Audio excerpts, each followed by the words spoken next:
Pasca gempuran rudal-rudal Iran di sejumlah kota di Israel meninggalkan dampak yang mencengangkan. Seorang analis politik, Ben Saul, mengatakan Israel akan mengalami keruntuhan dalam 2 tahun. Yang dialami Israel pasca Perang Dingin dengan Iran tidak hanya krisis keamanan, Israel juga mengalami kebuntuan politik. Warganya berbondong-bondong pergi meninggalkan negaranya karena kehilangan tempat tinggal dan mencari tempat tinggal yang lebih aman. Siapakah yang menyangka negara yang terlahir dari Perang Dunia Kedua dan mendapat dukungan dari negara-negara di Barat akan mengalami masa-masa gelapnya? Akankah Israel sudah diambang kehancuran? Bagaimana dengan peran negara-negara pendukung di belakang Israel? Dan bagaimana dengan dampak politik luar negeri jika benar apa yang dikatakan Ben Saul menjadi kenyataan? Lalu bagaimana dengan ambisi Israel menguasai tanah Palestina hingga masih mengakibatkan korban jiwa setiap harinya? Kita akan langsung membahas pemirsa bersama dengan 2 narasumber yang telah hadir di Apa Kabar Indonesia Malam. Yang pertama ada Mbak Dina Prapto Raharja yang merupakan pengamat hubungan internasional Universitas Bina Nusantara. Selamat malam Mbak Dina. Selamat malam. Baik, kemudian juga ada Prof. Yon Mahmudi yang merupakan pengamat Timur Tengah dari Universitas Indonesia. Prof. Yon, sehat? Sehat, selamat malam. Terima kasih. malam, alhamdulillah. Baik, saya ke Mbak Dina terlebih dahulu. Mbak Dina, ada analis Yahudi begitu ya yang kemudian ini memprediksi bahwa 2 tahun ke depan Israel ini akan dianalogikan sebagai kapal yang karam begitu, akan selesai sejarahnya. Ini Anda melihat kalau dari kondisi dinamika global saat ini seperti apa Mbak Dina? Kalau dari dinamika global sebenarnya Israel itu masih punya posisi yang relatif kuat. Jadi kalau di dalam negeri saya bisa paham betapa tertekannya ya masyarakat Yahudi di sana yang merupakan mayoritas di Israel.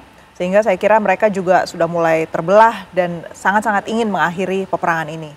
Sudah cukup tinggi ya angka pengangguran sebenarnya di dalam negeri Israel dan sejumlah sektor-sektor yang rutin memberikan income, penghasilan buat masyarakat itu menjadi terganggu. Rata-rata ya pekerjaan-pekerjaan yang rutin lah ya yang seperti sektor turisme, kemudian transportasi, perdagangan itu kan terganggu ya. Tapi kita juga harus tahu bahwa saat ini di tingkat global yang sedang berkembang sangat pesat adalah industri persenjataan. Dan Israel adalah pemain penting di sana.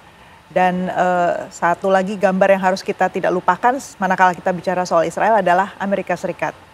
Bantuan Amerika Serikat kepada Israel itu 200 kali lipat bantuan kepada Palestina. Padahal kita tahu ya narasinya sebelum Donald Trump ini bahwa Amerika Serikat itu kan rutin menyediakan bantuan untuk masyarakat Palestina, mendanai UNRWA misalnya dan juga Palestinian Authority, tapi ternyata angkanya tidak sebanding sama sekali dengan bantuan yang diberikan kepada Israel. Nggak ada apa-apanya yang dikasih ke Palestina dibandingkan dengan Israel ya? 200 kali lipat. Oke, baik.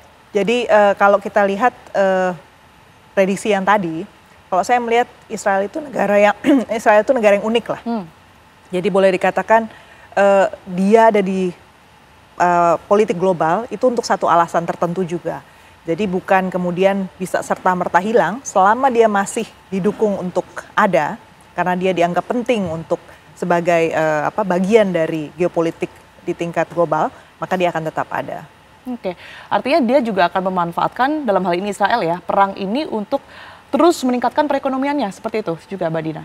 Ya, sektor yang kita nggak boleh lupakan kalau kita bicara Israel. Israel itu selain memang dia juga dikenal di Timur Tengah itu produsen agriculture atau pertanian, mereka sangat dikenal untuk high teknologinya, terutama untuk persenjataan sekarang, AI, kemudian drone, kemudian juga teknologi intinya untuk ofensif lah ya, untuk tindakan-tindakan ofensif. Jadi dan itu ternyata negara-negara di Asia pun banyak yang membeli dari Israel. Saya catat yang paling besar itu adalah India sebagai pembelinya. Kemudian Cina juga membeli dari sana, ada Singapura juga ada Vietnam misalnya. Kalau kita lihat dari tetangga kita aja, itu mereka masih membeli dari Israel. Jadi defisit ya ekonomi Israel, kemudian pengangguran ya, inflasi sangat tinggi ya, tapi bukan berarti kemudian ekonominya akan serta-merta runtuh. Baik, kalau menurut Mbak Dina, nampaknya Israel dalam tanda kutip masih kuat begitu ya. Setidaknya untuk 2 tahun ke depan ini belum bisa dikatakan runtuh. Kalau Prof. Yon sendiri melihat seperti apa? Israel ini kan kalau di tidak hanya wilayah Timur Tengah saja, tetapi bagi dunia ini juga cukup kuat, apalagi disokong oleh Amerika Serikat. Tetapi justru di sini ada pengamat dan juga analis begitu ya yang mengatakan bahwa 2 tahun saja akan selesai ini. Ya, artinya kalau kita melihat ya peperangan ini yang sudah hampir 2 tahun, dan itu kan sangat menjatuhkan ya image Israel itu sendiri dari sisi kemanusiaan, tidak mendapatkan dukungan, bahkan negara-negara yang sebelumnya sangat dekat ya, Uni Eropa, kemudian satu persatu kemudian mulai mengkritisi peran Israel, ini perang apa yang dilakukan di Gaza. Jadi dari sisi dukungan internasional kemudian saya kira tidak sekuat ya, bahkan mengalami keruntuhan dari sisi dukungan internasional.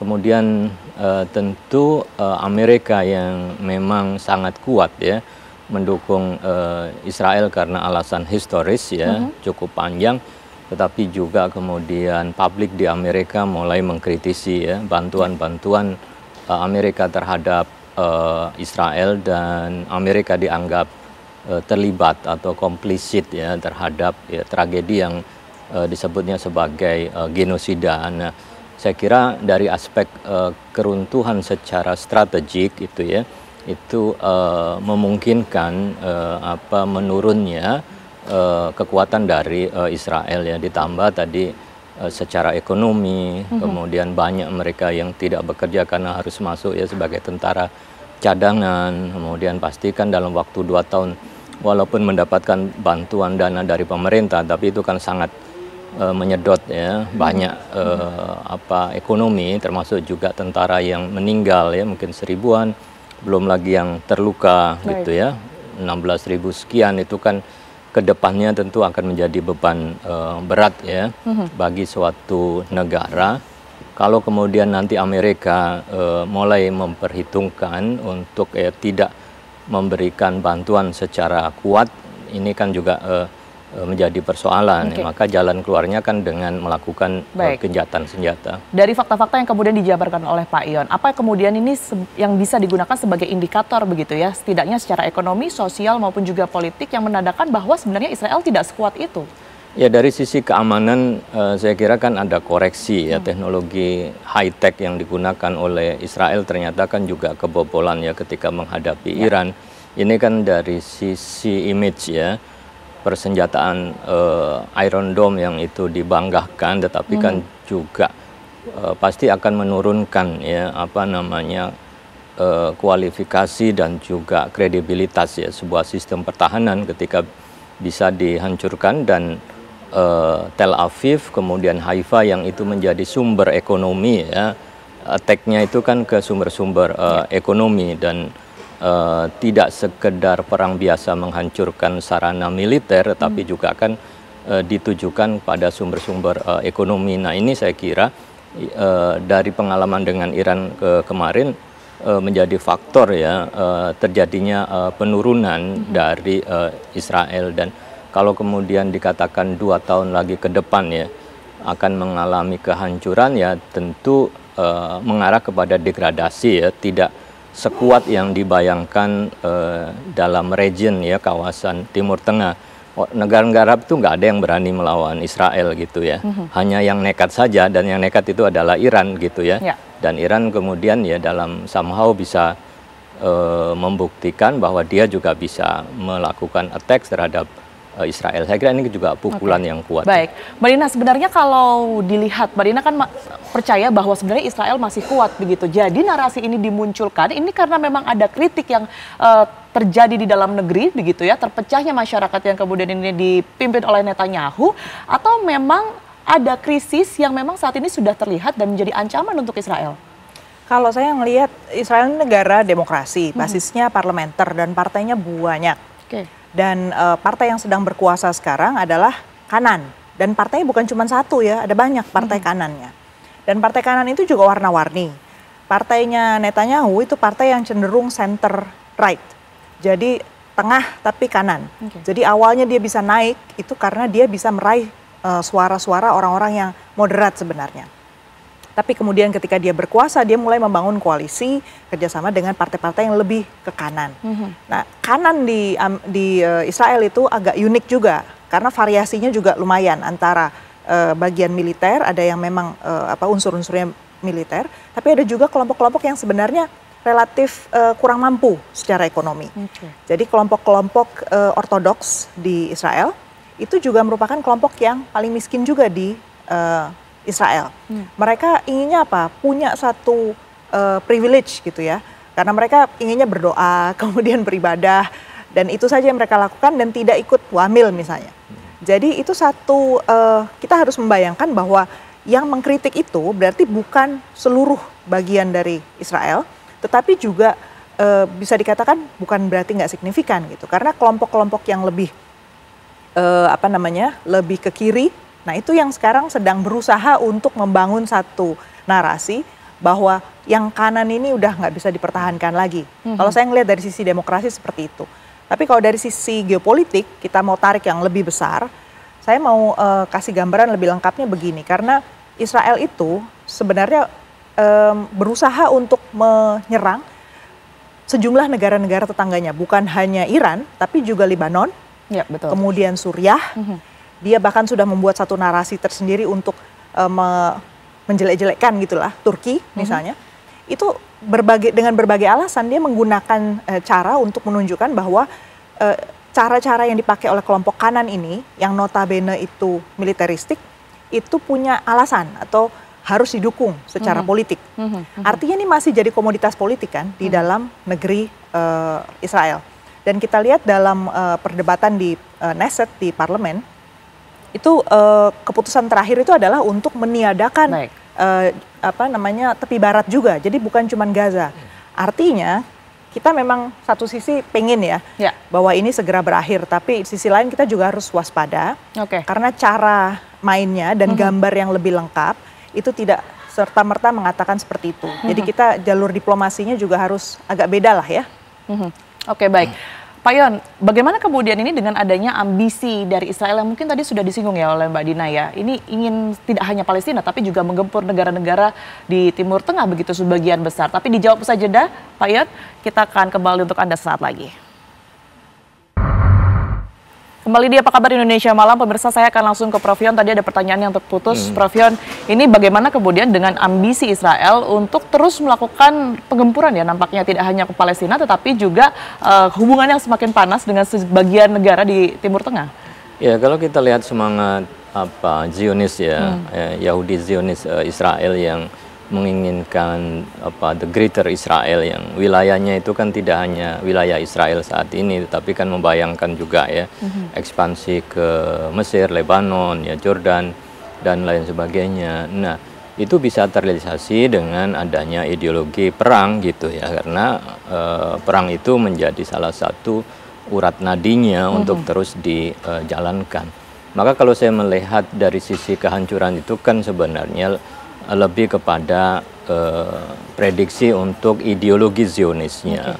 Jadi kalau kemudian perdamaian itu sudah dicapai, satu sama yang lain sudah agreement ya untuk peace ya, agreement, maka kan sebenarnya ideologi perang itu kan harusnya sudah selesai ya, kecuali nanti memang ada aspek-aspek bisnis ya untuk itu. Nah, kalau kemudian yang bergerak tadi adalah kelompok tengah, kemudian cenderung anti perang, maka kan sesungguhnya ya ideologi perang yang dibawa oleh Netanyahu untuk mempertahankan ya kekuasaannya itu bisa mengalami kejatuhan, karena semua kan sudah melihat dampak dari peperangan yang dirasakan oleh rakyat ya, baik terutama rakyat Israel itu sendiri. Tetapi kan kalau politisi dengan semangatnya kan masih terus berkobar-kobar. Nah, itu saya kira yang harus dilihat ya, agar kemudian semangat yang ekspansif itu, bahkan tadi kan disebut bahwa tepi barat itu juga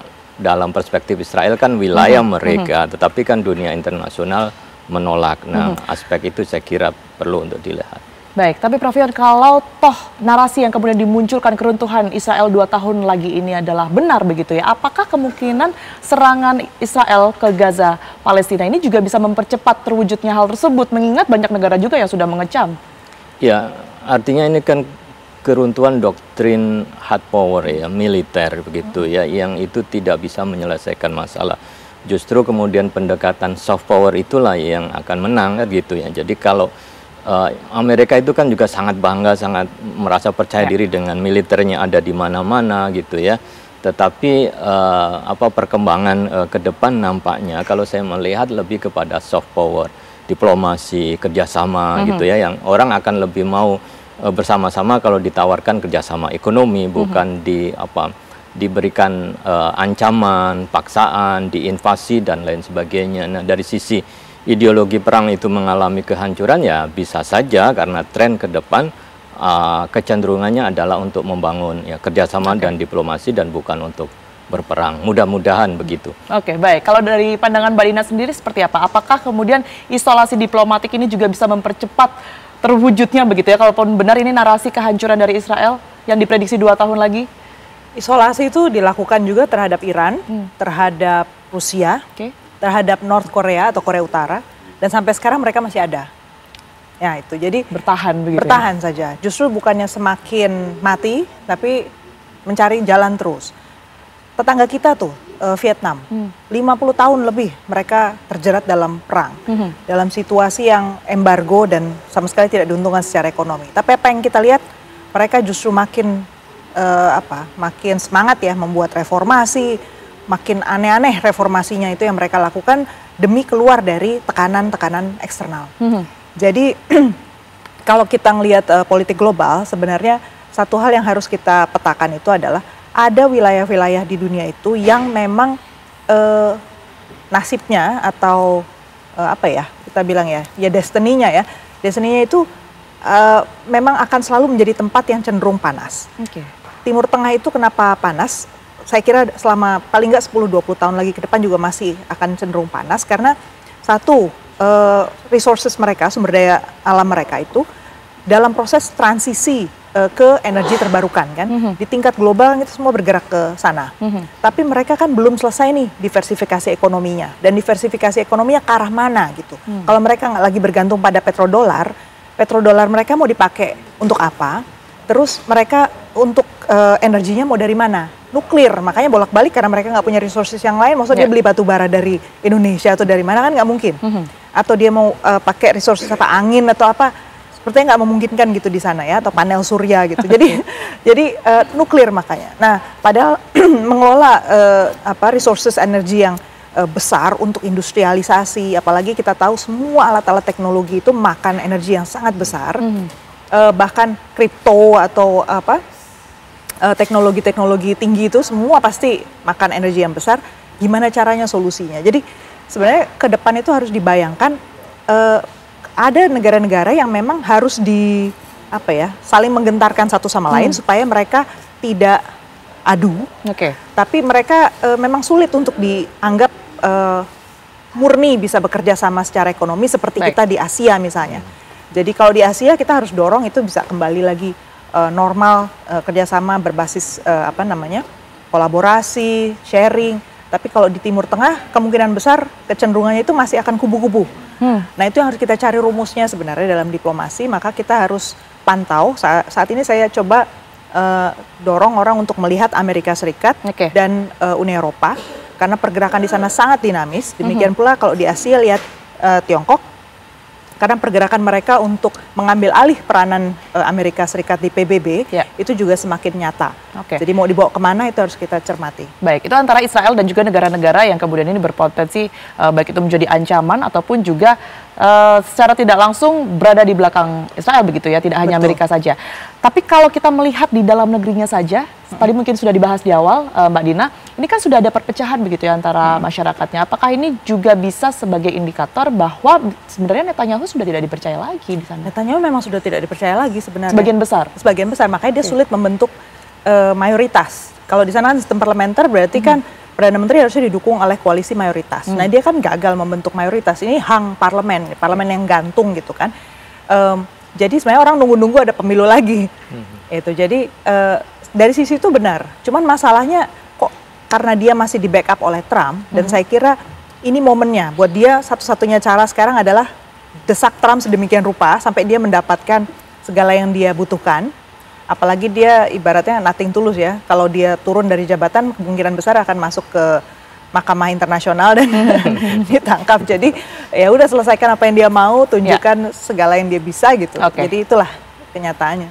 Baik, kalau Anda sendiri melihat seperti apa Prof Yon dalam menyikapi ancaman ini begitu ya, Israel ini baik itu masyarakatnya ataupun juga elit politiknya ini menyikapinya sebagai propagandakah atau ancaman yang serius sebenarnya? Ya, ini kan juga antara warning dan juga propaganda, dan ini mengingatkan juga kan nasib Netanyahu yang sebenarnya kan dari sisi itu kan sebagai apa ya, bagian dari dia untuk ya pelampiasan di masa akhirnya gitu, karena nasibnya tadi sebenarnya tidak jelas gitu antara Mahkamah Internasional yang ditangkap atau di dalam negeri kasus korupsi yang kemudian dia akan dikejar. Maka cara yang terbaik adalah terus mempertahankan apa doktrin perang melawan musuh-musuh mereka, bahwa negara-negara di sekitar itu adalah musuh Israel yang mengancam eksistensi Israel. Dengan itu dia bisa hidup. Tapi kalau itu sudah semakin tidak ya direspon oleh rakyat Israel ya, maka dia akan decline, dan tadi itu ideologinya akan mengalami kehancuran kalau kemudian rakyatnya sendiri tidak lagi respon dan menganggapnya itu ideologi penting yang harus diperjuangkan, dan memang itu yang perlu bagi rakyat Israel. Jadi ada jalan lain ya selain yang dilakukan dan dibayangkan oleh Netanyahu ya, seperti itu. Kalau dengan dunia Arab sendiri seperti apa Prof Yon merespons adanya Israel yang meretas keterpurukannya dia sendiri ya? Ya, awalnya kan normalisasi dijalankan begitu, tapi kan setelah perang ini kan tidak mungkin. Normalisasi itu kan menganggap sesuatu itu normal gitu. Bagaimana ini normal gitu ya, adanya perang yang tidak seimbang, genosida dan lain sebagainya. Maka melakukan normalisasi kerjasama dengan negara-negara Arab sekarang kan menjadi buntu ya, kecuali beberapa negara Arab kan mensyaratkan kalau begitu persoalan Palestina harus diselesaikan. Nah, apakah kemudian nanti Amerika juga mau mengambil jalan itu juga gitu? Karena negara Arab juga ngasih investasi besar juga ke Trump kan, ke Amerika. Nah, itu kan nanti saling tawar itu mana yang akan dilirik oleh Trump, tetap mempertahankan Netanyahu atau mengambil investasi yang besar, dan itu baik untuk rakyat Amerika ya, dan sedikit ya mau mengorbankan Israel dalam hal ini Netanyahu. Oke, baik, kita akan lihat ke depannya ya, sekalipun saya yakin tidak hanya di Indonesia saja, tapi masyarakat dunia yang sudah benci, sudah lelah begitu ya, lihat kebiadaban dari Israel ini akan berharap hal serupa begitu ya. Prof, terima kasih. Kemudian juga Mbak Dina, terima kasih banyak atas perspektifnya yang sudah dibagikan di Apa Kabar Indonesia malam hari ini. Sehat selalu. Dan kami akan hadirkan Windy Wellington ya bersama kami saat ini. Windy. Ya, Tiara. Baik, kita akhiri ya Apa Kabar Indonesia malam hari ini pemirsa. Sesaat lagi Anda akan menyaksikan kabar utama bersama dengan Laura Louis. Saya Tiara Harahap. Dan saya Windy Wellington ya, pamit undur diri. Terima kasih atas perhatian Anda. Selamat malam, sampai jumpa.